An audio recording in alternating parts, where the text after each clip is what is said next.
믿기 힘드시겠지만 아침 저녁으로 매일 사용하고 계신 그 가글이 입안을 살균하고 입 냄새를 잡아줄 거라 믿었던 그 제품이 오히려 조용히 여러분의 구강 건강을 망치고 있을지도 모릅니다. 그런데 우리 부엌에 늘 있는 소금 단돈 몇 원도 안 되는 그 소금으로 만든 따뜻한 소금물이 서울 종로에서 이비인후과를 진료해온 정명수 박사님이 30년 동안 가족의 건강을 지켜온 비밀 무기라는 사실 알고 계셨나요? 상식을 완전히 뒤집는 이 놀라운 이야기가 지금 바로 밝혀집니다. 잠시 멈추고 영상을 끝까지 봐주세요. 혹시 이런 불편함 겪고 계신가요? 목에 늘 뭔가 걸린 듯 답답하고 기침해 또 안 나오고 삼켜도 내려가지 않는 느낌. 조금만 피곤하면 목이 또 부어오르고 감기가 걸린 듯 몇 주씩 낫질 않죠. 아니면 환절기만 되면 코막힘이 심해지고 밤새 뒤척이며 잠을 설친 적 있으신가요? 아침에도 개운치 않고 하루 종일 멍하고 무기력하게 보내신 적은요? 더 난감한 건 매일 이를 잘 닦아도 입에서 불쾌한 냄새가 사라지지 않아 손주들이 가까이 다가올 때 괜히 신경이 쓰인다는 점입니다. 게다가 밤마다 들리는 코골이 소리. 본인도 숙면을 못하고 옆 사람 잠까지 방해하는 큰 골칫거리죠. 이런 증상 때문에 우리는 병원을 몇 번이나 오갔고 알록달록한 약도 숱하게 먹었습니다. 먹을 땐 괜찮다가 며칠 지나면 또 도돌이표. 비싼 가글이니 천연 성분이니 좋다는 건 다 써봤지만 효과는 잠깐뿐이고 자극은 오히려 심했죠. 결국 문제는 그대로고 쏟아부은 돈은 쌓이면 산보다 높을 겁니다. 정말 이렇게 불편함을 안고 평생 살아야만 할까요? 오늘 제가 전해드릴 내용은 단순한 민간요법이 아닙니다. 바로 환자들에게 정엄마라 불리며 서울 종로에서 30년 넘게 이비인후과를 진료해온 정미영 박사님의 이야기입니다. 수많은 환자를 만나며 터득한 경험 속에서 박사님은 늘 말합니다. 진짜 좋은 처방은 사실 우리 집 부엌에 있다고요. 그래서 그는 형편이 어려운 분들이나 만성질환으로 고생하는 이들에게 이 소금물 가글법을 손수 써서 작게 인쇄해 나눠주곤 했습니다. 오늘 공개되는 비법은 바로 그 정미영 박사님이 무려 30년 동안 매일 실천해온 습관이자 수많은 사람들을 괴롭히던 고질적인 문제를 해결해준 가장 단순하면서도 놀라운 효과를 지닌 천연 건강 비책, 바로 따뜻한 소금물 가글입니다. 그리고 본격적으로 시작하기 전에 당신에 대해 조금 더 알고 싶습니다. 지금 이 영상을 보고 계신 당신은 몇 살이신가요? 그리고 어느 지역에서 시청 중이신가요? 댓글로 남겨주세요. 당신의 이야기를 읽는 것은 저에게 큰 기쁨이 될 것입니다. 당신이 나누어 주시는 삶의 경험 하나하나가 우리의 이 공간을 더욱 따뜻하고 가까운 곳으로 만들어 줄 거라고 믿습니다. 그럼 이제 함께 시작해 볼까요? 정미영 박사님의 비밀을 공개하기에 앞서 우리가 반드시 짚고 넘어가야 할 중요한 질문이 하나 있습니다. 도대체 우리의 적은 누구일까요? 알고 계셨나요? 우리의 입안과 목구멍은 사실상 연중무휴로 전쟁이 벌어지고 있는 최전선입니다. 이곳은 따뜻하고 습기가 가득하며 우리가 하루 세 끼 먹는 음식 찌꺼기들이 항상 남아있기에 세균과 바이러스에게는 그야말로 최고급 휴양지라 해도 과언이 아닙니다. 수천 수만 마리의 세균이 이곳에 자리 잡고 살고 있습니다.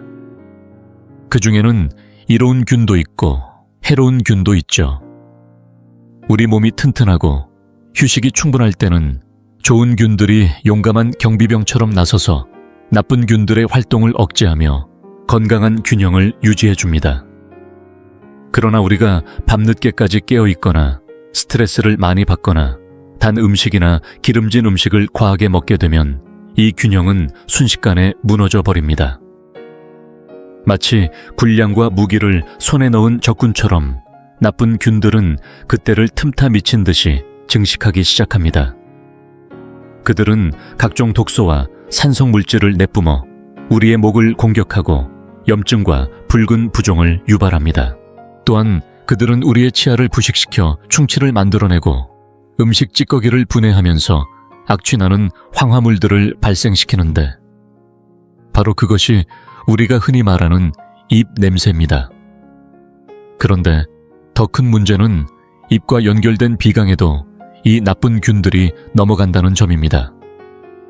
코 안쪽까지 침투한 나쁜 균들은 염증을 일으키고 기존의 비염이나 축농증 같은 코 질환을 더욱 악화시켜버립니다. 이제 감이 오시죠? 끈질긴 인후통 만성비염 멈추지 않는 입 냄새.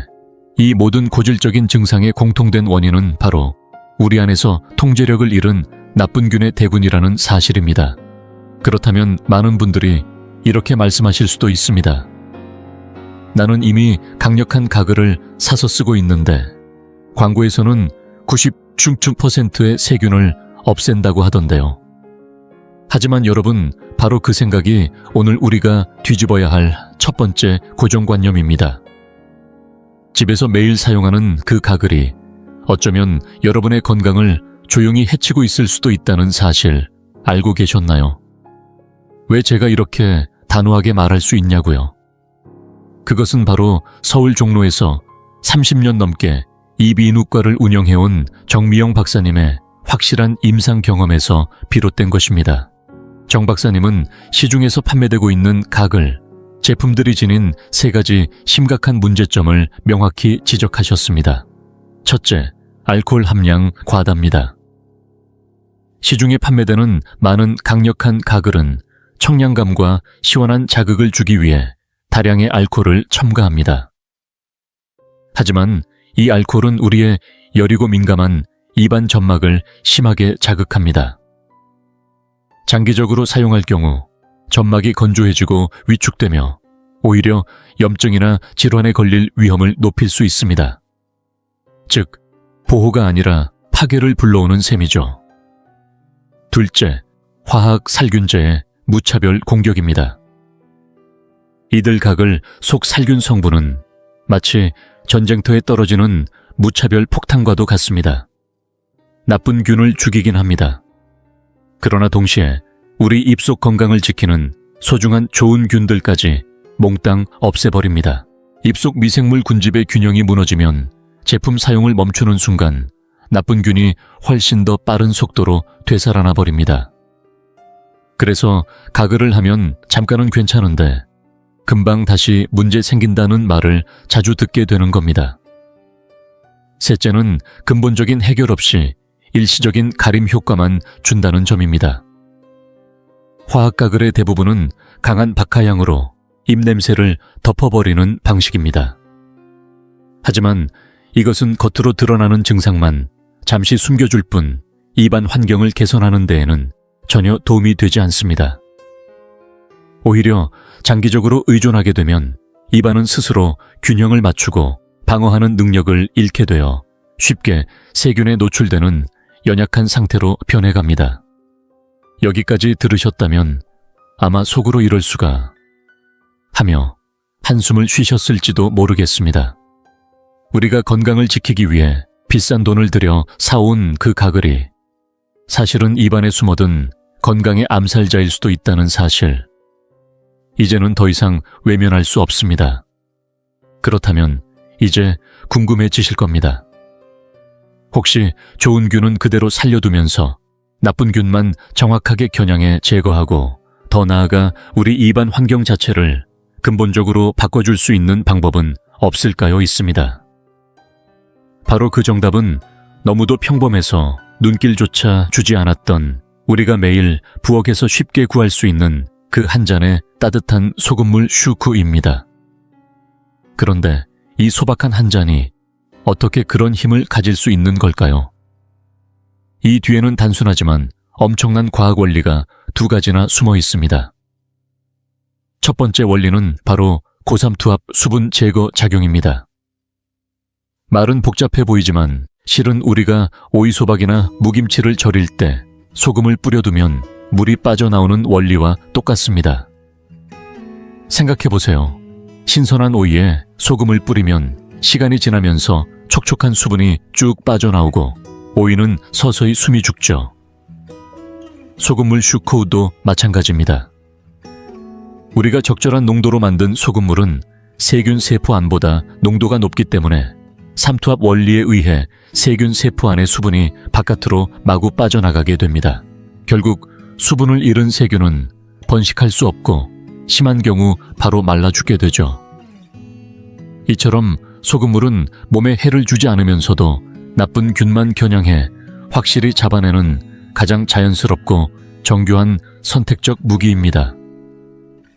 단세포 생물인 세균에게는 치명적이지만 사람의 강력한 점막세포에는 아무런 해를 주지 않는 그야말로 정밀 타격의 대표 예라 할 수 있습니다. 두 번째 원리는 천연 한겸 소염 작용입니다. 목이 부었을 때 불쾌하고 따끔거리는 이유는 바로 우리 점막 조직에 염증이 생겨 그 부위에 체액이 몰려들고 물이 차올라 생기는 붓기 때문입니다. 그런데 따뜻한 소금물은 이 붓기를 밖으로 빼주는 가장 효과적인 배수팀 역할을 해줍니다. 소금물의 삼투압은 점막 조직에 쌓인 과도한 체액을 끌어내어 빠르게 부기를 가라앉히고 동시에 따뜻한 온도는 그 부위의 혈액순환을 활발하게 해 염증을 일으킨 노폐물들을 씻어내며 회복을 촉진시킵니다. 마치 발목을 삐었을 때 따뜻한 소금물에 발을 담그면 통증이 가라앉고 붓기가 빠지는 것과 똑같은 이치입니다. 이 따뜻한 소금물 슈구는 단순히 입안을 헹구는 것이 아니라 우리의 목을 속속들이 청소하고 피로한 점막에 마치 온천 마사지처럼 치유의 손길을 건네주는 청결한 정리자 역할을 하는 것입니다. 지금 이 영상을 계속 시청하고 계시고 저희가 나눈 이야기들이 정말 유익하다고 느껴지신다면 댓글에 숫자 3번을 남겨주세요. 그 한 글자가 당신께서 여전히 저희와 함께하고 계시다는 따뜻한 신호가 되어 큰 힘이 됩니다. 아직 채널을 구독하지 않으셨다면 지금 구독 버튼을 누르시고 알림 설정도 함께 해주세요. 앞으로 올라올 소중한 영상들을 놓치지 않으실 수 있습니다.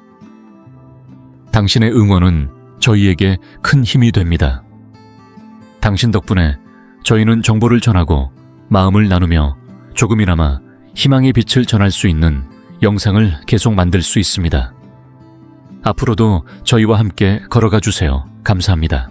여기서 저는 꼭 여러분께 정미영 박사님이 직접 들려준 바로 그녀의 곁에서 실제로 일어난 놀라운 이야기를 전하고 싶습니다.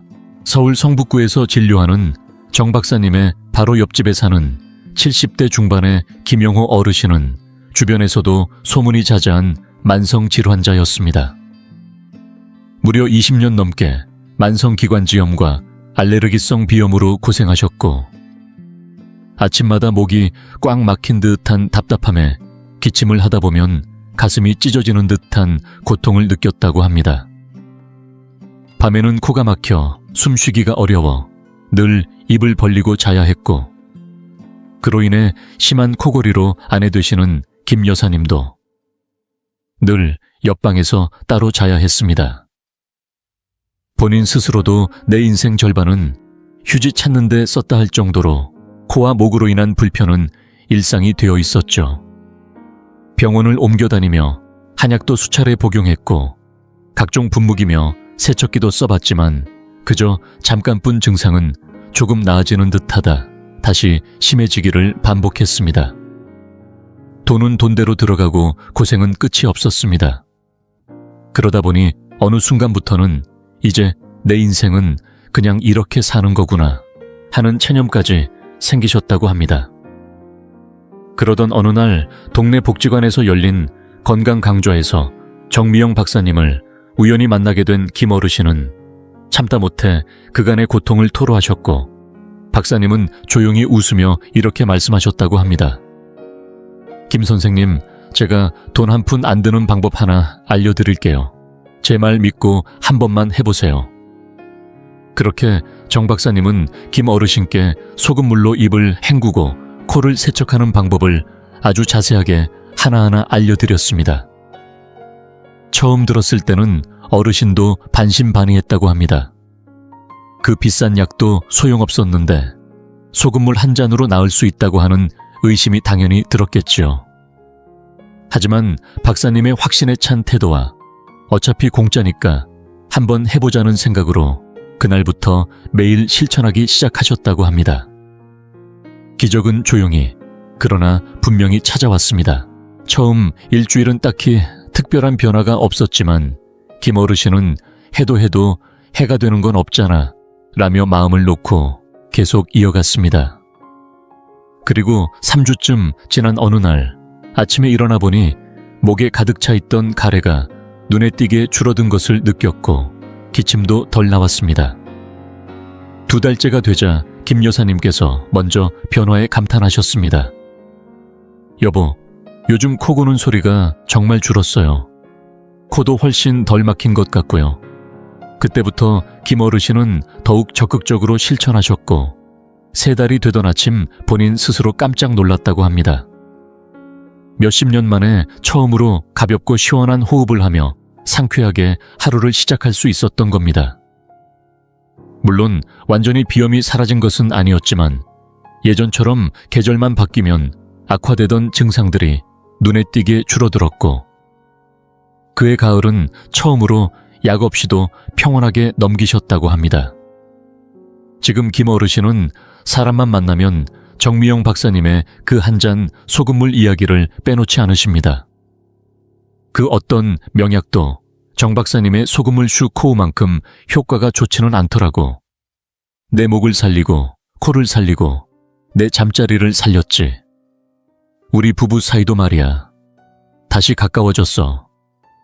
여러분 보셨죠? 이렇게 간단한 습관도 올바른 방식으로 꾸준히 실천하면 우리의 삶을 완전히 뒤바꿀 수 있습니다. 이건 단순히 입과 코의 변화가 아닙니다. 그것은 숨쉬는 기쁨 잠드는 평온 함께 사는 관계까지 되살려주는 삶 전체를 바꾸는 기적이 되는 것입니다. 물 한 잔에 담긴 힘, 이제 조금씩 감이 오시죠? 아마 지금쯤이면 나도 당장 소금물로 시작해봐야겠다는 생각이 드셨을 겁니다.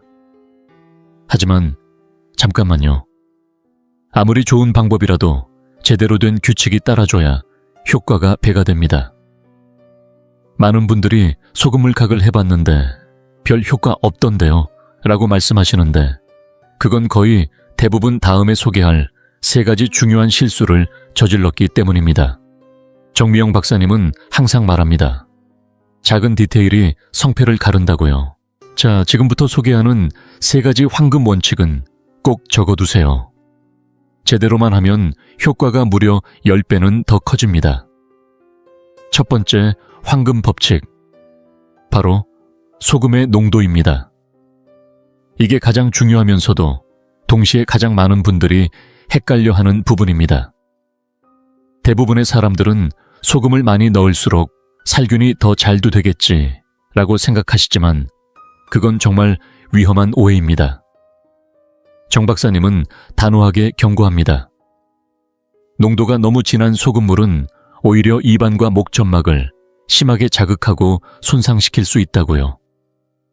촉촉해야 할 점막이 오히려 수분을 빼앗기고 입안이 마르고 따갑고 심하면 상처까지 생길 수 있습니다. 결국 몸에 좋은 걸 하려다 독이 되는 셈이죠. 그렇다면 가장 이상적인 황금 비율은 무엇일까요? 바로 미지근한 물, 220ml의 소금 4분의 1 작은 술입니다. 그 250ml는 우리가 평소에 쓰는 유리컵 1컵 분량이고 4분의 1 작은 술은 집에서 국물 떠먹을 때 쓰는 작은 숟가락에 소금을 아주 살짝만 담는 정도로 무게로 따지면 약 1.5금 정도 됩니다. 이 비율은 우리 몸속 체액 농도와 가장 유사한 등장 용액을 만들어줘서 가장 순하고 안전하면서도 효과적인 농도입니다. 그럼 고혈압 환자도 괜찮을까요? 하고 걱정하시는 분도 있을 겁니다. 정 박사님은 분명히 말합니다. 걱정하지 않으셔도 됩니다. 단 꼭 지켜야 할 조건 하나. 절대로 삼키지 말고 각을 후엔 완전히 뱉어내야 한다는 것. 이건 마시는 게 아니라 씻어내는 것이니까요. 혹시라도 더 안심하고 싶다면 저염 소금을 사용하시면 더욱 좋습니다. 또한 물의 온도도 중요합니다. 너무 차갑지도 뜨겁지도 않은 약 40도 정도의 미지근한 물 손등으로 만졌을 때 따뜻하다고 느껴지는 온도가 가장 적당합니다. 이 온도에서는 소금이 잘 녹고 입안도 가장 편안하게 느껴집니다. 그리고 어떤 소금을 써야 하냐고요? 정 박사님은 말합니다. 너무 어렵게 생각하지 마세요. 집에 있는 일반 정제 소금도 괜찮고 천일염이나 굵은 소금도 다 괜찮습니다. 중요한 건 복잡한 소금이 아니라 정확한 비율이라는 거죠. 너무 쉽죠? 그렇다면 이제 다음 황금 법칙으로 넘어가 볼까요? 두 번째 황금 법칙은 바로 시간입니다. 언제 하느냐에 따라 소금물 가글의 효과는 2배 이상 달라질 수 있습니다. 정미영 박사님은 이 점을 매우 중요하게 강조하시며 하루 중 가장 효과적인 3번의 시점을 추천하셨습니다. 이 황금 시간대를 지켜주는 것만으로도 같은 방법에서 훨씬 더 놀라운 결과를 얻을 수 있습니다. 첫 번째는 아침에 일어나자마자입니다.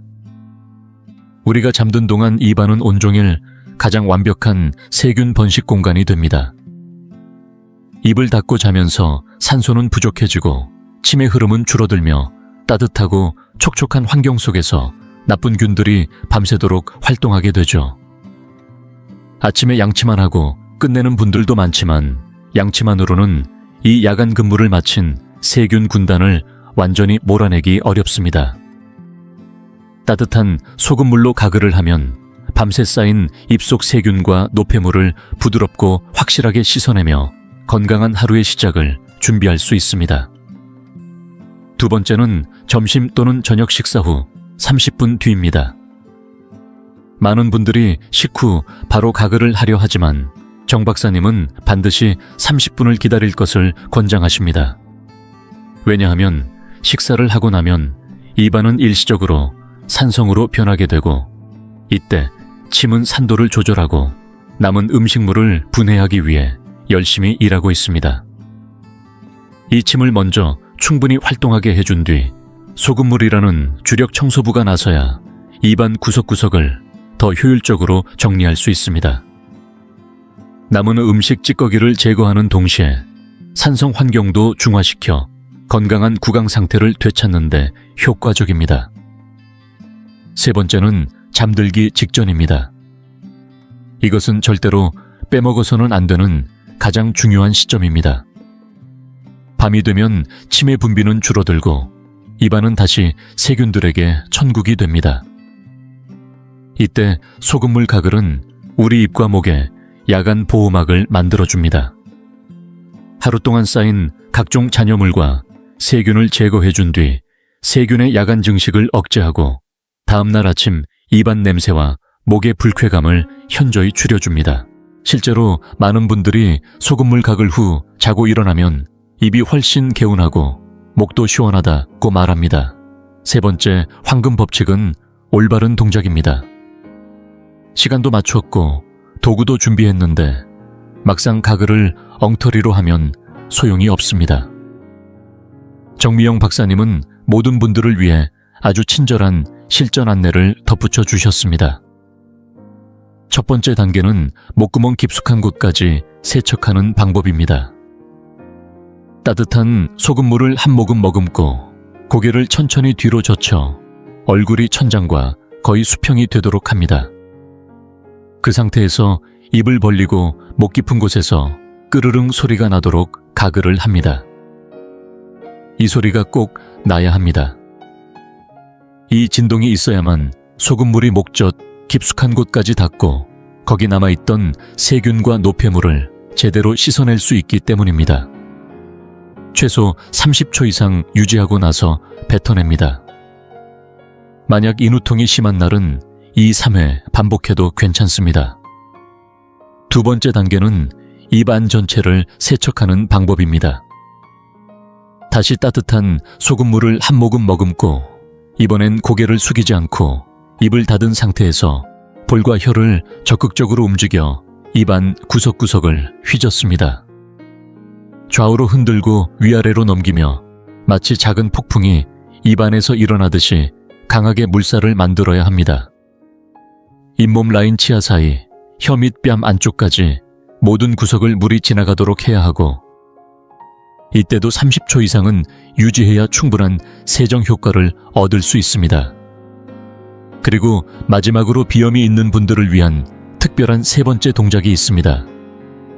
만약 김영호 어르신처럼 만성 비염으로 고생하신다면 남은 따뜻한 소금물을 코 세척에 활용해 보세요. 약국에서 코 세척 전용 기구를 구입하셔도 되고, 간단히 손으로 물을 떠서 한쪽 콧구멍으로 아주 조심스럽게 들이마시고 반대쪽 콧구멍이나 입으로 천천히 흘려보내는 방법도 괜찮습니다. 중요한 점은 절대로 무리하게 세게 들이마시지 않는 것. 아주 부드럽고 천천히 진행해야 합니다. 이 방법은 코 안에 남아있는 점액이나 알레르기 유발 물질을 말끔히 씻어내 주어 코막힘을 빠르게 해소해 줍니다. 이 세 가지 동작을 올바른 시간에 올바른 방법으로 실행한다면 이제 소금물은 단순한 1,000원짜리 조미료가 아니라 우리 몸을 지키는 가장 믿음직한 건강 수호자가 될 것입니다. 오늘부터 시작해보세요. 작은 습관 하나가 하루하루를 바꾸고 결국 인생 전체를 달라지게 만들 수 있습니다. 이제 황금 비율, 황금 시간, 황금 동작. 이 세 가지 황금 법칙을 모두 기억하셨나요? 가만히 생각해보세요. 이렇게 간단한 원리지만 그 안에 담긴 지혜는 정말 놀랍습니다. 이 세 가지 원칙만 제대로 실천해도 이미 90%의 사람들을 앞서가는 소금물 가글의 입문 고수가 되신 겁니다. 하지만 정미영 박사님의 비밀은 여기서 끝이 아닙니다. 지금부터는 소금물 가글의 효과를 한 단계 더 끌어올릴 수 있는 진짜 비밀, 즉 박사님이 오랜 세월 동안 실천하며 다듬어온 고급 비방을 소개해 드리겠습니다. 기본 원칙을 정확히 익히신 여러분께는 이제 건강으로 가는 입장권이 손에 쥐어졌습니다. 그러나 이 다음 단계의 내용을 잘 익히신다면 여러분은 단순한 예방을 넘어 치유와 회복의 길까지 나아가실 수 있습니다. 박사님은 집에서 쉽게 구할 수 있는 세 가지 비밀 무기를 통해 이 평범한 소금물을 특수한 목적에 맞게 업그레이드하는 방법을 전수해 주셨습니다. 첫 번째 무기는 바로 생강즙, 즉 목 통증의 강력한 해결사입니다. 혹시 평소에 자주 목이 건조하거나 따갑고 말을 조금만 많이 해도 금세 쉰 목소리가 나오는 분 계신가요? 특히 교사 상담사, 강사 판매직처럼 하루 종일 말해야 하는 직업을 가진 분들에게는 이 생강이 구세주처럼 느껴질 수도 있습니다. 생강에는 몸을 따뜻하게 하고 염증을 가라앉히는 강력한 성분이 들어있는데, 특히 매운맛을 내는 진저롤이라는 성분은 이미 여러 의학 연구를 통해 천연 소염제와 같은 효과를 내낸다는 것이 밝혀졌습니다. 이 성분은 염증 부위에만 선택적으로 작용하여 붓기와 통증을 빠르게 줄여주고 혈액순환을 촉진하여 목 안의 한기와 답답함을 시원하게 풀어줍니다. 방법도 아주 간단합니다. 생강을 얇게 한 조각 썬 뒤 강판이나 즙 짜는 도구를 이용해 몇 방울의 신선한 생강즙을 짜서 따뜻한 소금물 한 컵 220ml에 떨어뜨리고 잘 저어줍니다. 그 상태로 각을 하면 목 깊은 곳까지 따뜻하고 알싸한 생강 기운이 퍼지면서 마치 따끈한 찜질팩을 목 안에 덮어주는 듯 단 편안함을 느끼실 수 있을 겁니다. 정미영 박사님이 소개한 실제 사례도 있습니다.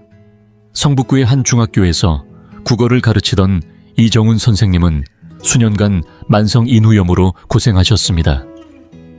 특히 학기 초나 시험 기간처럼 말을 많이 해야 하는 시기에는 수업 2시간만 해도 목소리가 완전히 잠겨버려 수업이 어려울 정도였다고 합니다.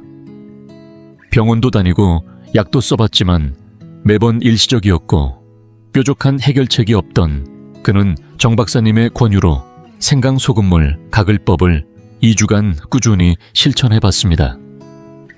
그 결과 목소리의 맑음이 눈에 띄게 달라졌고 하루 종일 수업을 진행해도 예전처럼 쉰소리가 나지 않아 큰 감동을 받았다고 합니다. 이 선생님은 지금도 내겐 이 한 컵이 최고의 보약입니다. 목캔디보다 훨씬 낫습니다. 라고 말하며 생강소금물 가글을 주변에 널리 추천하고 계십니다. 단순한 소금물에 불과했던 그 한 잔이 이렇게 생강이라는 재료 하나만 더해줘도 목을 살리고 생활의 질을 바꾸는 강력한 치유의 도구가 됩니다.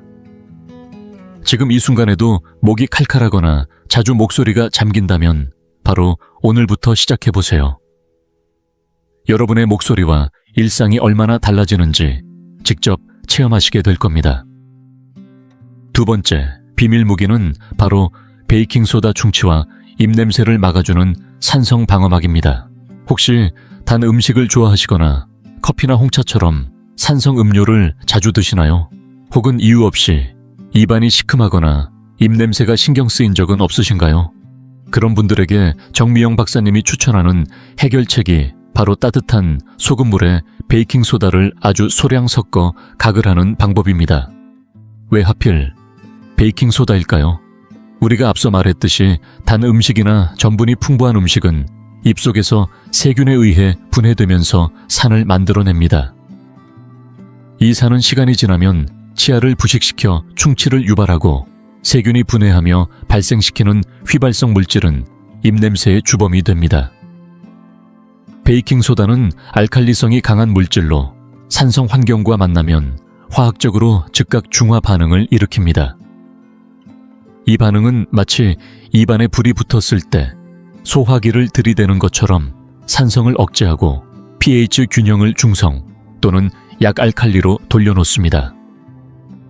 그 결과로 치아 부식 위험이 현저히 낮아지고 세균이 번식하기 어려운 환경이 조성되기 때문에 입냄새의 원인도 자연스럽게 사라지게 됩니다. 말 그대로 베이킹소다는 입안 속 보이지 않는 산성 방화벽 역할을 하는 셈이죠. 사용 방법도 매우 간단합니다.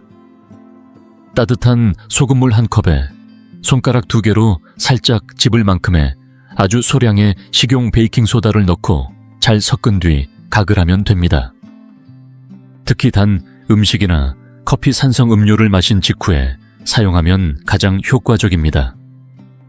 단 정 박사님은 중요한 주의사항도 덧붙이셨습니다. 베이킹소다는 강한 세정력을 가지고 있어 매일 사용하기보다는 일주일에 2-3회 정도로 충분하다는 것입니다. 적절히 사용하면 여러분의 치아와 잇몸에 견고한 보호막을 형성해주는 든든한 도우미가 되어줄 겁니다. 세 번째이자 마지막 비밀 무기는 바로 프로폴리스, 우리 몸 전체 면역력을 끌어올려주는 황금빛 액체 방패입니다.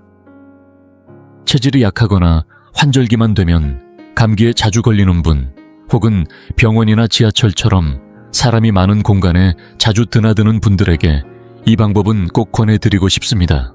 정미영 박사님의 궁극의 조언은 바로 따뜻한 소금물에 프로폴리스를 몇 방울 떨어뜨려 사용하는 것입니다. 프로폴리스는 꿀벌이 자신의 벌집을 보호하기 위해 외부의 세균과 바이러스로부터 방어용으로 만들어낸 천연 물질입니다. 현대 과학에서도 프로폴리스에는 플라보노이드라는 강력한 항균 항바이러스 성분이 풍부하게 들어있어 천연 항생제로 불릴 정도로 뛰어난 효과가 입증되고 있습니다. 더 놀라운 점은 프로폴리스는 단순히 외부 침입자만 제거하는 것이 아니라 우리 몸속 면역세포를 직접 자극해 활성화시키고 내부 방어체계를 스스로 강화해준다는 사실입니다. 즉, 가글할 때 프로폴리스가 첨가된 소금물은 단순한 세정제를 넘어 입과 목 점막에 직접 작용해 보호막을 형성하고 그 과정에서 전신 면역력까지 끌어올려주는 이중작용의 방어막이 되어줍니다. 바이러스와 세균이 침입하는 첫 관문인 입과 목을 먼저 지켜주는 셈이죠. 특히 독감 시즌이나 병원, 지하철, 공항처럼 공기 중 감염 위험이 높은 장소에 가기 전후로 사용하면 자신은 물론 가족 모두를 위한 훌륭한 건강수단이 될 수 있습니다. 자, 생강즙, 베이킹소다, 프로폴리스. 이 세 가지가 바로 정미영 박사님이 수십 년 동안 직접 실천하고 수많은 환자에게 전수해온 소금물 가글의 세 가지 보물입니다. 각각의 효능은 다르지만 여러분의 필요에 따라 적절히 조합해 사용하면 마치 맞춤형 건강 솔루션처럼 정밀하게 문제를 해결해주는 최적의 조합이 될 것입니다. 오늘부터 이 세 가지 비밀 무기를 하나하나 실천해 보세요. 여러분의 목, 입, 그리고 면역력까지 모두 새롭게 바뀌기 시작할 겁니다. 자, 오늘 우리는 정미영 박사님이 30년 동안 지켜온 건강의 비밀을 하나하나 밝혀냈습니다. 평범한 소금물 한 컵 속에 숨겨진 과학적 원리부터 효과를 극대화하는 황금 사용법, 그리고 세 가지 비밀 무기까지. 이 모든 걸 통해 우리는 깨닫게 됩니다. 건강을 지키기 위해 꼭 비싼 약을 먹거나 복잡한 치료를 받을 필요는 없다는 걸요. 진짜 강한 힘은 어쩌면 너무 평범해서 지나치기 쉬운 자연 그대로의 소박한 일상 속에 숨어 있는지도 모릅니다. 한번 생각해 보세요. 시중에 이름 있는 가글액 하나에 몇천 원, 아니 몇만 원이 들기도 하고 치과에 한 번만 가도 진료비에 치료비에 약값까지 한 해 지출되는 의료비가 결코 적지 않습니다. 그런데 따뜻한 물 한 컵에 소금 한 숟갈, 이 단순한 습관 하나로 1년 내내 건강을 관리할 수 있다면 그 비용은 아마도 한 잔의 커피값조차 되지 않을 겁니다. 그저 돈만 아끼는 게 아닙니다. 병원에 다니며 쓰는 시간, 아픈 몸으로 견뎌야 하는 고통, 그 모든 것을 함께 아껴주는 소중한 지혜입니다. 정 박사님이 자주 하시던 말이 있습니다. 가장 뛰어난 의사는 나 자신이고 가장 좋은 약은 좋은 습관입니다. 소금물 가글이라는 작은 습관. 그건 단순히 입을 헹구는 행동이 아닙니다. 그것은 나를 돌보는 태도이며 스스로 건강을 책임지는 성숙한 자세입니다. 누구 대신 해줄 수 있는 일이 아닙니다. 건강은 스스로의 손으로 하루하루 쌓아 올리는 삶의 결실입니다. 그러니 망설이지 마세요. 지금 당장 부엌으로 가서 당신과 사랑하는 가족을 위한 첫 번째 소금물을 정성껏 준비해 보세요. 매일매일 이 습관을 이어가다 보면 어느 순간 건강과 장수의 문이 조용히 당신 앞에 열릴 겁니다. 오늘부터 우리 함께 이 소중한 한 컵의 소금물을 높이 들어올립시다. 내 몸을 위한, 내 삶을 위한, 나의 내일을 위한 한 잔. 맑은 목소리, 편안한 숨결, 튼튼한 이 깨끗한 숨결, 그리고 활짝 웃는 100세 인생을 향해 우리 모두의 건강을 위하여 건배. 내가 만약 30일 동안 설탕을 끊는다면 내 몸에는 어떤 일이 벌어질까? 사실 우리는 이미 알고 있습니다. 설탕은 건강에 좋지 않다는 걸요. 수십 년 동안 수없이 들어왔습니다. 단 것을 줄이세요. 설탕은 피하세요. 하지만 정작 우리는 여전히 설탕을 먹습니다. 왜 그럴까요? 그 이유는 아주 간단합니다. 우리에겐 왜 해야 하는지에 대한 강력한 이유, 강한 동기가 없기 때문입니다. 해야 할 건 알지만 그 이유가 마음 깊이 와닿지 않기 때문에 쉽게 무너지는 겁니다. 운동도 마찬가지입니다. 누구나 운동이 필요하다는 걸 알지만 막상 실천하지 않는 건 그 중요성이 삶의 우선순위로 연결되지 않아서입니다. 심지어 병원에 가서 당뇨나 고혈압, 인슐린, 저항성 진단을 받았을 때조차도 의사는 말합니다. 체중을 줄이세요. 살만 빼면 괜찮아집니다. 하지만 동시에 체중을 줄이기 더 어렵게 만드는 약을 함께 처방합니다. 이 모순 속에서 환자는 더 혼란스러워지고 변화는 더 멀어집니다. 그래서 오늘 이 영상에서 저는 여러분이 설탕을 끊어야 하는 이유를 마음 깊이 납득할 수 있도록 단순한 다이어트나 체중의 문제가 아니라 몸속에서 어떤 변화가 일어나는지, 어떤 호르몬이 반응하고 그 결과 건강이 어떻게 바뀌는지 아주 구체적이고 설득력 있게 하나하나 풀어드릴 겁니다. 무엇보다 여러분이 끝까지 보고 나면 이제는 왜 해야 하는지가 분명해질 겁니다. 그리고 그 이유가 마음속에 강하게 남아 실제로 멈출 수 있는 용기로 바뀌길 진심으로 바랍니다. 가장 해로운 음식이 무엇인지 묻는다면 단연코 설탕이라고 말씀드릴 수 있습니다. 설탕은 단순히 달콤한 맛을 내는 식재료가 아닙니다. 그것은 몸속에서 인슐린 저항성을 촉진시키고 궁극적으로는 온갖 대사질환의 뿌리가 됩니다. 단 한 번의 섭취로도 인슐린 저항성을 자극하고 이를 반복하면 점점 더 몸이 지방을 태우지 못하는 구조로 바뀌게 됩니다. 그 결과 체내에 쌓여있는 지방을 꺼내 쓰지 못하고 오히려 계속해서 음식을 원하게 되는 식욕 중독 상태에 빠지는 겁니다. 설탕은 배를 채우기 위한 음식이 아닙니다. 칼로리가 많고 적음의 문제가 아닙니다. 이것은 몸을 조용히 망가뜨리는 중독성 강한 약물에 가깝습니다. 설탕을 먹으면 뇌는 일시적인 보상 신호를 보내고 다시 그 자극을 찾게 됩니다. 그래서 배가 고프지 않아도 무언가 자꾸 먹고 싶고 식사 외에 간식을 찾게 되는 겁니다. 그 욕구는 단순한 입의 욕심이 아니라 호르몬의 왜곡에서 비롯된 생리적인 신호입니다. 설탕은 지방을 저장하게 만드는 호르몬인 인슐린을 분비시키고 그 인슐린은 동시에 지방 연소를 막습니다. 즉, 우리가 이미 쌓아둔 지방을 꺼내 쓰지 못하게 만들고 대신 계속해서 새로운 에너지원, 즉 음식 섭취를 요구하게 되는 것이죠. 이런 상태가 지속되면 몸은 지방을 계속 저장하고도 만족하지 못한 채 더 많은 음식을 갈망하게 됩니다. 그리고 이 인슐린 저항 상태는 단순히 체중 증가로 끝나지 않습니다.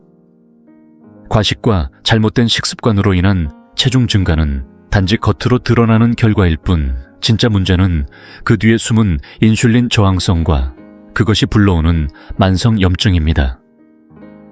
이 염증은 조용히 전신을 망가뜨립니다. 혈관 간 신경, 눈, 심장, 면역 기능까지 모든 기관이 영향을 받습니다. 중요한 건 이런 고리의 중심에 설탕이 있다는 점입니다.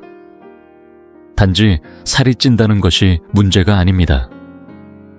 살이 찐다는 그 자체보다 왜 그렇게 되었는지를 들여다보면 늘 설탕과 인슐린 저항이 중심에 있습니다.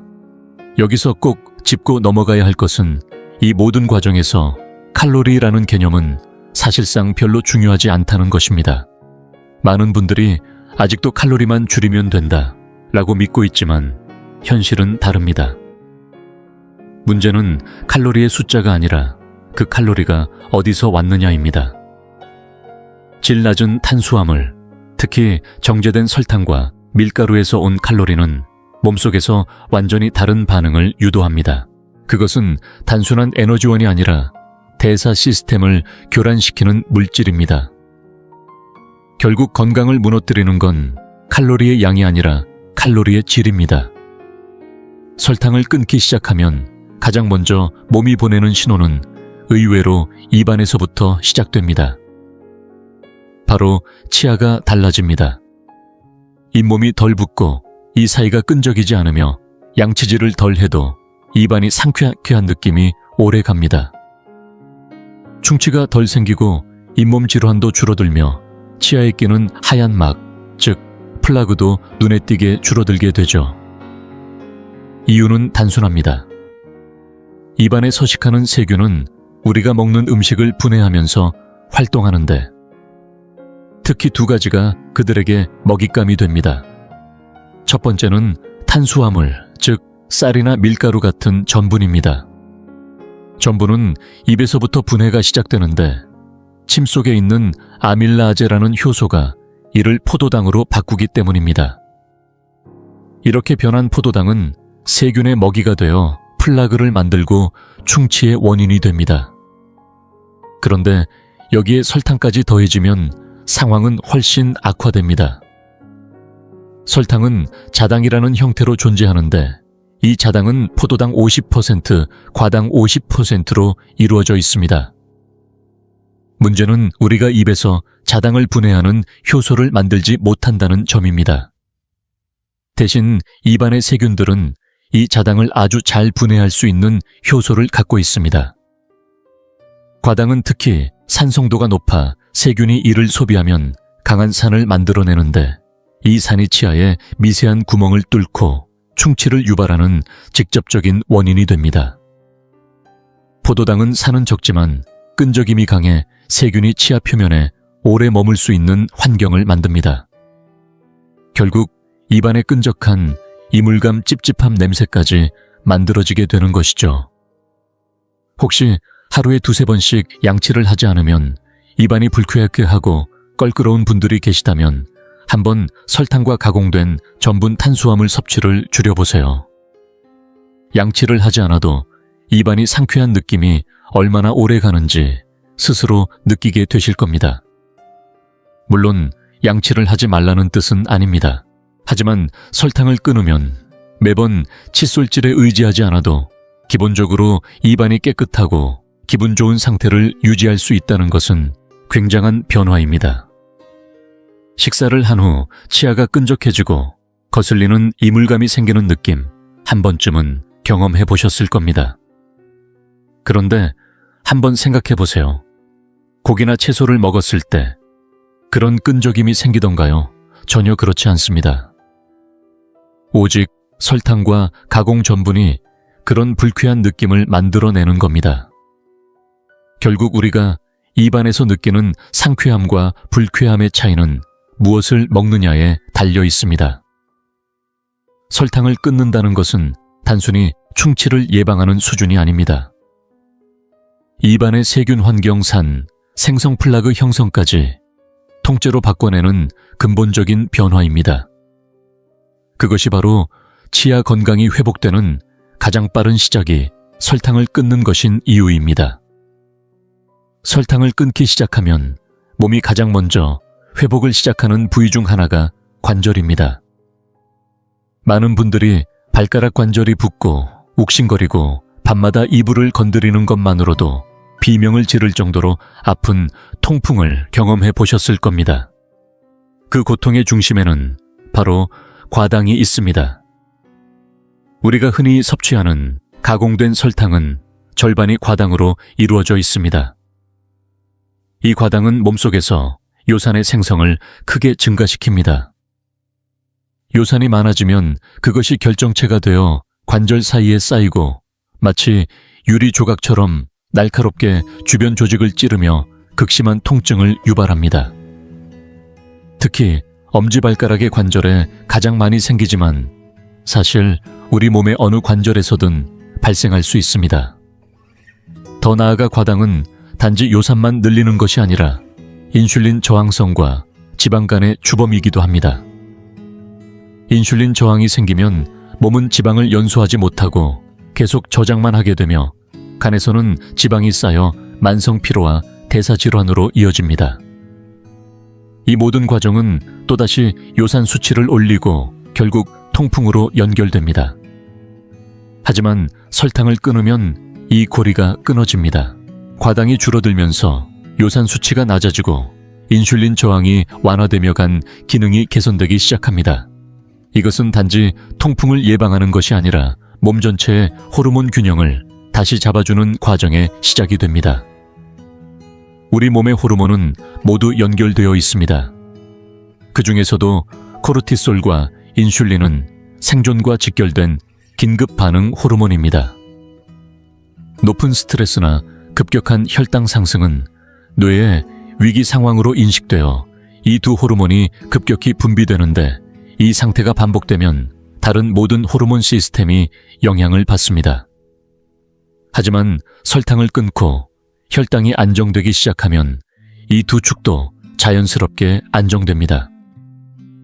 인슐린이 안정되면 당연히 혈당의 급격한 오르내림이 줄어들고 코르티솔도 과도하게 작동하지 않게 됩니다.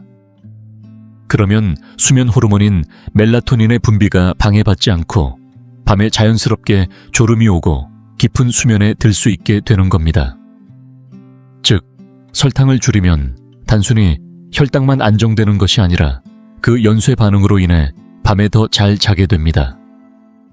그리고 또 하나의 중요한 변화는 야간에 자주 화장실에 가는 일이 줄어든다는 것입니다. 당뇨병이나 인슐린 저항이 심한 경우 혈중 포도당이 일정 기준을 넘어서면 신장이 그 당을 소변으로 배출하려고 합니다. 이때 당은 수분을 끌고 나가면서 소변량이 많아지고 밤마다 몇 번씩 잠에서 깨게 되는 겁니다. 그래서 많은 분들이 노화 때문이라고 생각하는 야간뇨도 사실은 혈당 문제와 밀접한 관련이 있습니다. 하지만 설탕을 줄이고 탄수화물을 어느 정도 제한하면 몸은 저장해두었던 글리코겐을 먼저 사용하게 됩니다. 글리코겐은 다량의 물을 함께 저장하는데 이를 연소하게 되면 수분도 함께 빠져나가 초기 며칠간은 오히려 화장실을 자주 가는 느낌이 들 수 있습니다. 특히 첫날 밤은 잠이 자주 깰 수도 있습니다. 그러나 그 반응은 극히 일시적입니다. 대부분 하루 이틀 안에 지나가며 이후에는 혈당과 수분 대사가 안정되면서 밤에 편안하게 잠들고 아침까지 깨지 않고 잘 수 있는 몸으로 바뀌게 됩니다. 설탕을 끊는 것은 단순한 식습관 조절이 아닙니다. 통풍에서 시작해간 건강 호르몬 균형, 수면의 질까지 전신을 회복시키는 치유의 첫 걸음입니다. 설탕을 끊으면 놀랍게도 뇌의 기능이 눈에 띄게 달라지기 시작합니다. 많은 분들이 나이가 들면서 기억력이 흐릿해지고 집중이 잘 안 되거나 이유 없이 기분이 가라앉고 불안한 감정을 자주 느끼곤 합니다. 그런데 이 모든 변화의 뒤에는 바로 혈당의 불안정과 인슐린 저항이라는 이름의 조용한 방해꾼이 숨어 있습니다. 우리가 음식을 먹으면 포도당이 혈액으로 흡수되고 인슐린은 그 포도당을 세포 안으로 들여보내 에너지로 쓰게 해주는 열쇠 역할을 합니다. 그런데 설탕을 자주 섭취하게 되면 인슐린이 점점 제대로 작동하지 않게 되고 이것이 바로 인슐린 저항입니다. 그 결과 포도당은 세포 안으로 들어가지 못한 채 혈액 속에 남아버리고 뇌세포는 연료 부족 상태에 빠지게 됩니다. 뇌는 굉장히 섬세한 기관입니다. 일정한 에너지원이 꾸준히 공급돼야만 맑은 사고와 감정 조절이 가능해지는데 설탕과 가공식품이 반복되면 혈당은 들쭉날쭉 롤러코스터처럼 오르내리고 뇌는 순간순간 피로해지고 혼란스러워집니다. 집중이 안 되고 기억이 흐려지고 작은 일에도 감정이 쉽게 요동치는 이유가 바로 여기에 있습니다. 하지만 설탕을 끊기 시작하면 상황은 완전히 달라집니다. 혈당이 안정되면서 뇌에 공급되는 에너지도 일정해지고 에너지의 질이 좋아지면 뇌는 더 이상 기복 속에서 버티기만 하지 않아도 됩니다. 결과적으로 머리가 맑아지고 생각이 정리되며 하루를 살아가는 집중력과 감정의 탄력이 살아나기 시작합니다. 그리고 이 변화는 단순한 기분 전환에 그치지 않습니다. 설탕 섭취를 줄이면 하루 중 갑자기 피곤하거나 짜증나는 순간이 줄어들고 그 대신 안정감 있는 기분이 이어집니다.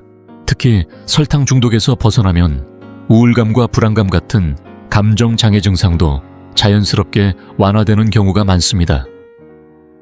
많은 분들이 약이나 보충제를 찾기 전에 가장 먼저 해야 할 변화는 사실 아주 단순합니다.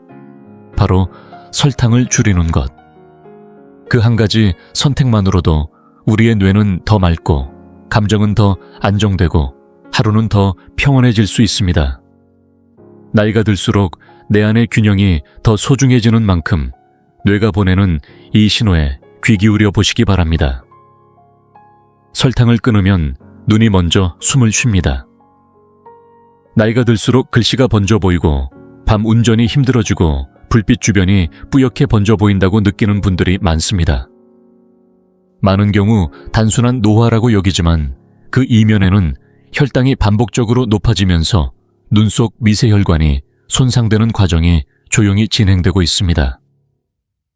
망막은 눈 가장 안쪽에서 빛을 받아들이는 얇고 섬세한 막인데 이 부위에는 머리카락보다 더 가느다란 미세혈관이 그물처럼 깔려 있습니다. 혈당이 높게 유지되면 이 미세혈관부터 무너지기 시작하고 이것이 바로 망막병증으로 이어지는 첫 관문입니다. 혈당과 망막 손상의 연관성은 연구와 임상에서 이미 매우 널리 확인되어 있습니다. 혈당이 자주 오르내리거나 계속 높게 유지되면 당분이 단백질과 결합해 변성된 물질, 즉 당화, 최종 생성물이 생깁니다. 이 물질은 조직에 들러붙어 염증 반응을 일으키고 세포 구조를 손상시키는 데 관여합니다.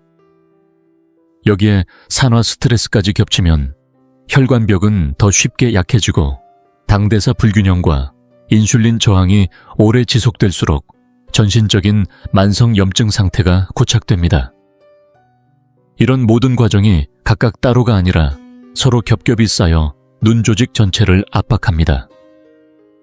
또 하나 중요한 점은 높은 혈당이 단지 혈관 안에만 머무르지 않는다는 것입니다. 혈관 주변 조직으로 당분이 스며들면 삼투작용이 일어나 물이 끌려 들어오고 그 결과 혈관을 둘러싼 기점막이 붙고 두꺼워집니다. 부어오른 막은 점점 탄력을 잃고 혈액과 영양소의 흐름을 방해하게 됩니다. 그뿐 아니라 혈관벽을 지지해주는 혈관 주위 세포도 손상을 받는데 이 세포들이 약해지면 혈관은 쉽게 새고 찢어집니다. 결국 기저막은 두꺼워지고 새며 제 역할을 하지 못하고 그 과정이 반복되면 미세혈관 질환이 진행되고 망막병증으로 이어집니다. 망막병증이 진행되면 초기에는 증상이 거의 없을 수 있어 더 위험합니다. 그러나 미세출혈이 반복되고 부종이 쌓이면 시야가 흐려지고 치료 시기를 놓칠 경우 시력 저하나 실명으로까지 연결될 수 있습니다. 그래서 당 조절이 잘 안 되던 분이 갑자기 시력이 떨어졌다고 느끼면 이미 상당한 손상이 진행된 뒤인 경우가 적지 않습니다. 반대로 설탕과 정제 탄수화물 섭취를 줄이고 혈당을 안정시키면 이러한 미세혈관 손상의 속도를 늦추고 망막 손상 위험을 크게 낮출 수 있습니다. 실제로 설탕 섭취를 줄이고 식단을 조절한 뒤 정기적인 안저 검사를 받으신 어르신들 가운데 망막 부종의 진행이 완만해지거나 출혈 소견이 안정되었다는 사례도 보고됩니다. 물론 이미 진행된 손상을 되돌리기는 어렵지만 더 나빠지는 속도를 늦추는 것만으로도 일상생활의 불편을 크게 줄일 수 있습니다. 안경 도수만 바꿔도 해결되지 않는 시야 문제를 겪고 계시다면 식단, 특히 설탕 섭취를 먼저 돌아보는 것이 중요합니다. 결론은 분명합니다. 설탕을 줄이면 눈을 지킬 수 있습니다. 혈당이 안정되면 미세혈관이 덜 손상되고 기저막이 덜 붓고 혈관 누수가 줄어들며 망막병증으로 인한 시력 위협을 크게 낮출 수 있습니다. 실명 위험까지 이어질 수 있는 변화를 식탁 위에서 예방할 수 있다면 오늘 당장 달콤한 간식을 줄이는 선택은 결코 작지 않은 결단입니다. 지금부터라도 한 숟가락 적게, 한 컵 덜 달게 시작해보세요. 내일 아침 다시 세상을 또렷하게 바라볼 힘이 그곳에서 시작될 수 있습니다. 설탕을 줄이면 눈만 좋아지는 게 아닙니다. 똑같은 이유로 신장과 말초신경 역시 조용히 회복되기 시작합니다. 눈과 마찬가지로 신장도 수많은 미세혈관으로 구성되어 있습니다. 이 중 가장 중요한 구조는 사구체라고 불리는 여과장치입니다. 바로 이곳에서 몸속의 노폐물을 걸러내고 소변으로 배출할 것과 다시 몸으로 보낼 것을 분류하는 아주 정교한 작용이 이루어지죠. 그런데 이 사구체 역시 미세혈관으로 되어 있어 혈당이 높으면 그 구조가 쉽게 무너지게 됩니다. 눈의 미세혈관이 손상되면 시야가 흐려지고 신장의 미세혈관이 손상되면 체내의 노폐물과 수분을 제대로 걸러내지 못하게 되며 결국 심부전으로 이어질 수 있습니다. 더 무서운 건 이 손상이 진행되기 전까지 뚜렷한 자각 증상이 거의 없다는 겁니다. 그래서 많은 분들이 병원에서 신장기능 저하라는 말을 처음 들었을 때 이미 상당한 손상이 진행된 상태인 경우가 많습니다. 하지만 설탕 섭취를 줄이면 이 미세혈관의 손상 속도를 늦추고 신장 기능을 더 오랫동안 지킬 수 있게 됩니다. 이와 같은 미세혈관 손상은 신장에만 영향을 주는 것이 아닙니다. 손끝과 발끝까지 이어지는 가느다란 말초신경도 마찬가지로 미세혈관을 통해 산소와 영양분을 공급받습니다. 그런데 혈관이 손상되면 신경에 필요한 혈류가 부족해지고 결국 신경세포가 약해지기 시작합니다. 그 결과 손끝 발끝이 저리거나 감각이 무뎌지거나 찌릿한 통증이 생기며 심하면 감각 자체를 잃는 경우도 생깁니다. 이런 신경 손상은 단순한 불편함을 넘어서 아주 심각한 결과로 이어질 수 있습니다. 감각을 잃으면 다쳤는지도 모르는 사이에 상처가 덧나고 작은 부상이 큰 감염으로 발전하며 결국 절단으로 이어지는 경우도 생깁니다. 특히 발끝 발바닥 발가락이 대표적인 부위입니다. 이런 상황에서 가장 위험한 것이 바로 샤르코 관절이라 불리는 질환입니다. 이 질환은 단순히 감각을 잃는 것을 넘어 관절 위치를 인지하는 뇌의 감각 기능, 즉 고유 감각이 사라지는 상태입니다. 우리가 눈을 감고도 팔꿈치를 굽히거나 발바닥이 땅에 닿았는지 인지할 수 있는 건 이 고유 감각 덕분인데 설탕이 원인이 된 신경 손상이 이 기능까지 무너뜨리면 무게중심이 어긋나고 관절에 잘못된 압력이 반복적으로 가해지며 관절이 파괴되는 일이 생깁니다. 특히 무릎 발목 관절이 흔하게 영향을 받습니다. 문제는 여기에 그치지 않습니다. 감각을 잃으면 다친 줄도 모르고 어디를 다쳤는지도 몰라서 같은 부위를 반복해서 다치게 됩니다. 혈액순환까지 나빠져 있으면 상처가 아물기도 어려워지고 결국 작은 상처 하나가 수술 절단, 심지어 감염 합병증까지 번지게 되는 것입니다. 그러나 이 끔찍한 악순환도 설탕을 줄이는 것만으로 일정 부분 막아낼 수 있습니다. 혈당이 안정되면 미세혈관이 덜 손상되고 말초신경이 산소와 영양을 제대로 공급받게 되며 감각도 회복의 길로 들어서게 됩니다. 관절을 지키고 발끝을 지키고 스스로 움직이는 삶을 오래 유지하기 위해 지금 설탕을 내려놓는 선택은 작지만 결정적인 변화의 시작입니다. 분명히 기억해야 할 사실이 하나 있습니다. 설탕은 실명 신장기능 저하, 그리고 발가락 절단과 같은 무서운 결과를 초래하는 근본 원인입니다. 그런데 놀라운 점은 설탕을 줄이기만 해도 우리 몸의 면역력은 훨씬 강해진다는 것입니다. 그 이유는 다양하지만 가장 중요한 것 중 하나는 설탕이 우리 몸의 백혈구 활동을 억제한다는 점입니다. 백혈구는 외부로부터 들어온 바이러스나 세균 독소 등을 감지하고 이를 감싸 삼켜 없애는 작용을 합니다. 이를 식균 작용이라고 부르는데 설탕은 이 과정을 방해합니다. 특히 우리 몸의 백혈구 중 60% 이상을 차지하는 호중구는 설탕의 영향을 가장 많이 받습니다. 설탕이 많아지면 이 호중구의 활동력이 떨어지며 감염에 대한 방어선이 무너지는 것이죠. 또한 설탕은 활성산소의 생성을 증가시키고 이는 우리 몸의 모든 세포, 특히 면역세포를 포함한 조직들에 손상을 입힙니다. 장기적으로 설탕은 만성염증을 부추기고 그렇게 되면 면역 시스템은 항상 과잉작동 상태에 놓이게 되어 점점 지치고 약해집니다. 게다가 설탕은 비타민C, 아미노산 전해질과 같은 중요한 영양소의 흡수와 운반에도 방해가 됩니다. 우리 몸은 이런 영양소를 흡수할 때 운반체를 사용하는데 설탕이 많아지면 이 운반체에 먼저 달라붙어 다른 필수 영양소들의 자리를 빼앗게 되는 것이죠. 결국 면역에 꼭 필요한 비타민과 미네랄이 제때 전달되지 못하고 면역력은 더욱 떨어집니다. 아마 대부분의 분들이 감기나 몸살을 앓기 전날 달콤한 음식을 유난히 많이 먹은 날이었다는 걸 떠올리실 겁니다. 그것은 우연이 아니라 몸이 바로 반응한 결과입니다. 그리고 설탕을 줄이면 피부도 훨씬 건강해집니다. 설탕은 여드름 피부염, 붉은기와 같은 다양한 피부 염증과 밀접한 관련이 있습니다. 물론 설탕만이 유일한 원인은 아닙니다. 최근에는 알레르기 자가 면역 문제, 장내 미생물 불균형처럼 염증을 유발하는 요소들이 다양해졌습니다. 하지만 분명한 건 설탕은 이 모든 문제를 악화시킨다는 점입니다. 따라서 피부에 염증이 있거나 만성적인 트러블을 겪고 있다면 설탕을 줄이는 것이 문제 해결의 첫걸음이 될 수 있습니다. 설탕을 끊는다고 모든 게 바로 나아지지는 않겠지만 염증과 면역 문제의 뿌리를 하나씩 잘라내는 과정은 분명 시작됩니다.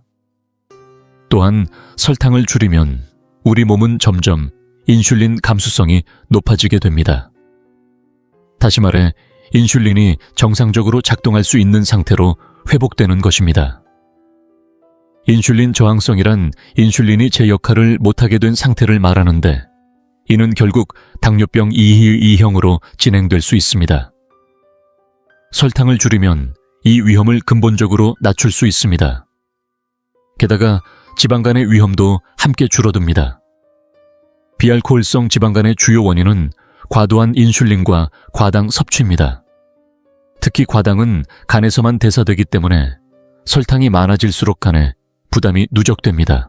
결국 혈당이 올라가고 인슐린이 또 과잉 분비되며 악순환이 시작됩니다. 하지만 설탕을 줄이면 간은 휴식을 되찾고 지방간은 악화되지 않고 멈추게 됩니다. 물론 지방간 자체는 초기엔 큰 증상을 유발하지 않지만 인슐린 저항과 연결되어 있기 때문에 무시하면 강형화나 다른 합병증으로도 이어질 수 있습니다. 그러니 지금 이 순간부터라도 설탕을 줄이는 건 우리 몸 전체에 긍정적인 방향으로 영향을 미치게 됩니다. 설탕을 줄이면 몸속 여기저기에서 발생하던 만성 염증이 서서히 가라앉기 시작합니다. 특히 혈관에 생기는 염증이 줄어들면 심장질환, 즉 관상동맥질환과 심근경색의 위험도 자연스럽게 낮아지게 됩니다. 또한 혈중 콜레스테롤 수치에도 긍정적인 변화가 나타나기 시작하는데요. 여기서 말하는 변화는 꼭 수치가 낮아지는 것만을 의미하지는 않습니다. 사람마다 콜레스테롤 기준치는 유전적으로도 다르기 때문에 단순한 숫자만 가지고 좋고 나쁨을 판단할 수는 없습니다. 중요한 것은 혈관 속을 떠도는 당분과 단백질이 만나 형성되는 당화 최종 생성물의 양이 줄어든다는 점입니다. 이 당화 물질은 혈관 벽에 달라붙어 산화 스트레스와 염증을 일으키며 심장 질환을 유발하는 주범이 됩니다. 혈당이 높아질수록 이 물질도 많아지고 혈관과 조직에 점점 더 큰 손상을 주게 됩니다. 설탕을 줄이면 이 당화 물질이 줄어들고 전신의 산화 스트레스도 완화되며 결국 혈관에 해를 끼치는 작은 LDL 입자의 수가 눈에 띄게 감소하게 됩니다. 바로 이 작은 LDL 입자들이 심장질환의 실제 위험 인자입니다. 단순히 LDL이 많고 적은 것이 아니라 그 크기와 산화된 정도, 그리고 얼마나 잘 침착되느냐가 관건입니다. 작은 LDL 입자는 혈관 내벽에 더 잘 침투하고 염증에 더 쉽게 반응하며 동맥경화로 이어질 가능성이 높습니다. 하지만 설탕을 줄이면 이러한 입자의 수와 산화 정도가 확실히 줄어들며 혈관 건강을 보호하는 데 큰 도움이 됩니다. 최근에는 NMR이라는 정밀 콜레스테롤 검사를 통해 이 작은 LDL 입자의 수와 평균 크기까지도 측정할 수 있습니다. 뿐만 아니라 설탕 섭취를 줄이면 관절 염증도 함께 줄어들어 관절통이나 뻣뻣함 같은 증상 역시 개선되는 경우가 많습니다. 몸이 전반적으로 붓기가 빠지고 움직임이 훨씬 가벼워지는 걸 느끼게 됩니다. 그리고 많은 분들이 관심 갖는 부분이죠. 바로 체중. 설탕을 줄이면 진짜 의미 있는 체중 감량이 가능해집니다. 여기서 말하는 진짜 감량은 단기적으로 수분만 빠지는 요요, 다이어트와는 전혀 다릅니다. 많은 분들이 다이어트를 시작하면 처음 빠지는 1-2kg은 대부분 수분이고 일정 기간 고통을 참다가 체중이 줄어들면 곧 식단을 멈추고 원래대로 돌아갑니다. 그렇게 다시 살이 붙는 악순환이 반복되죠. 하지만 설탕을 줄이고 제대로 된 음식을 먹기 시작하면 몸속 대사의 균형이 바뀌고 기초적인 건강 자체가 달라집니다. 그래서 일시적인 체중 감량이 아니라 오래 유지되는 건강한 변화로 이어질 수 있는 것입니다. 혹시 지금 이 영상을 통해 마음이 조금이라도 움직이셨다면 이제 제가 드릴 수 있는 마지막 제안을 진지하게 들어보셨으면 합니다. 그것은 바로 30일 설탕 끊기 도전입니다. 이 한 달 동안 일단 인공 감미료가 들어간 모든 설탕을 멈춰보시고 흰 밀가루, 그러니까 흔히 먹는 흰빵 과자면 같은 음식도 함께 줄여보는 겁니다. 여기에 더해 하나만 더 권하고 싶은 것이 있다면 바로 전분입니다. 쌀밥떡, 오트밀, 옥수수처럼 탄수화물이 주성분인 음식들인데요. 이 부분은 조금 더 유연하게 접근하셔도 됩니다. 꼭 모두 끊을 필요는 없습니다. 중요한 것은 본인의 몸이 어떻게 반응하느냐를 살펴보는 겁니다. 예를 들어 흰 쌀밥을 조금 먹어도 괜찮고 특별히 당기는 게 없다면 그 정도는 충분히 조절 가능한 수준입니다. 하지만 아주 소량만 먹어도 갑자기 단 음식이 미친 듯이 먹고 싶고 입 안이 도는 느낌이 강하게 온다면 그건 분명한 신호입니다. 그분들에게는 작은 양조차 다시 식욕을 자극하는 방아쇠 역할을 할 수 있습니다. 결국 답은 내 몸 안에 있습니다. 먹은 뒤에 어떤 감정이 드는지, 몸이 어떻게 반응하는지를 스스로 살펴보면서 그 기준을 찾아가야 합니다. 나에게 맞는 한계선을 정하고 그 선 안에서 조절하는 것, 그것이 가장 현실적이고 지속 가능한 방법입니다. 혹시 이 30일 도전에 참여해보고 싶으시다면 아래 댓글에 시작합니다 라고 남겨보세요. 그렇게 댓글을 남기는 순간 마음속의 결심은 단단해지고 이제 그 결심은 스스로와의 약속이 됩니다. 그리고 30일이 지난 후 다시 댓글로 알려주세요. 무엇이 달라졌는지, 어떤 변화가 있었는지, 어떤 부분이 가장 힘들었고 또 무엇이 가장 기뻤는지를요. 이 도전은 나 자신을 위한 것이기도 하지만 동시에 다른 이들에게도 큰 용기를 줄 수 있는 일이기도 합니다. 이 채널의 영상은 수십만 명, 때로는 수백만 명에게 전달됩니다. 그 가운데 여러분의 경험담은 누군가의 마음을 움직일 수 있고 누군가의 인생을 바꾸는 시작점이 될 수 있습니다. 당신의 변화는 곧 누군가의 희망이 될 수 있습니다. 지금 이 순간 그 첫걸음을 내딛어 보시겠어요? 마지막으로 꼭 짚고 넘어가고 싶은 부분이 있습니다. 겉으로 보기엔 별거 아닌 것처럼 느껴질 수도 있지만 실제로는 삶의 질을 바꾸는 아주 강력한 변화입니다. 바로 미각이 되살아난다는 것입니다. 설탕을 끊으면 놀랍도록 새로운 맛의 세계가 열립니다. 마치 새로운 혀를 갖게 된 것처럼 그동안 느끼지 못했던 음식 고유의 향과 깊은 맛이 살아납니다. 사실 설탕은 단순한 맛이 아닙니다.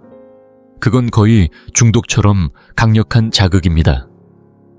자연 속 본연의 재료에서 분리되어 정제된 설탕은 우리가 먹는 음식의 모든 풍미를 덮어버립니다.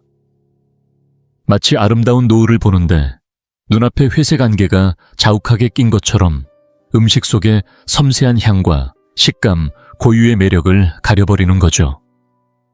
하지만 설탕을 끊으면 그 안개가 걷히듯 혀가 다시 깨어납니다. 다시 음식과 감각으로 교감하게 되고 식사가 다시 행복한 순간이 됩니다. 이건 단순히 건강의 문제가 아니라 인생의 즐거움 자체를 되찾는 경험입니다. 또 하나 중요한 변화는 식사 사이에 생기던 갈망이 사라진다는 것입니다. 이게 바로 진짜 변화의 열쇠입니다. 많은 분들이 건강을 위해 무언가를 시도하다가 중도에 포기하게 되는 이유는 바로 이 끊을 수 없는 갈망 때문입니다. 몸이 원하는 게 아니라 습관적으로 자극을 찾는 그 갈망. 이걸 끊지 못하면 아무리 좋은 계획도 결국 무너지고 맙니다. 그런데 설탕을 끊으면 이 갈망이 진짜 배고픔으로 바뀝니다. 그리고 그 진짜 배고픔은 우리 몸에 필요한 음식을 향해 움직입니다. 가공식품이나 군것질이 아닌 따뜻한 국 한 그릇, 구수한 나물 고소한 계란이나 생선처럼 진짜 음식이 당깁니다. 그렇게 진짜 음식을 먹으면 놀랍게도 다음 식사까지 아무 생각도 나지 않게 됩니다. 허기가 아닌 만족이 찾아옵니다. 그래서 식사 횟수도 자연스럽게 줄고 군것질 생각도 거의 나지 않습니다. 많은 분들이 하루 2끼로도 충분하다는 걸 경험하게 됩니다. 더 이상 끌려가지 않고 내가 내 식욕을 다스리는 삶이 시작되는 거죠.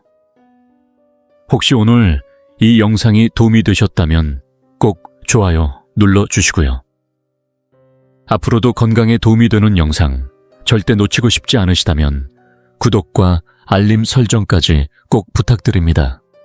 다음 영상에서 여러분의 삶을 더 깊이 변화시켜드릴 이야기를 가지고 다시 찾아뵙겠습니다. 감사합니다.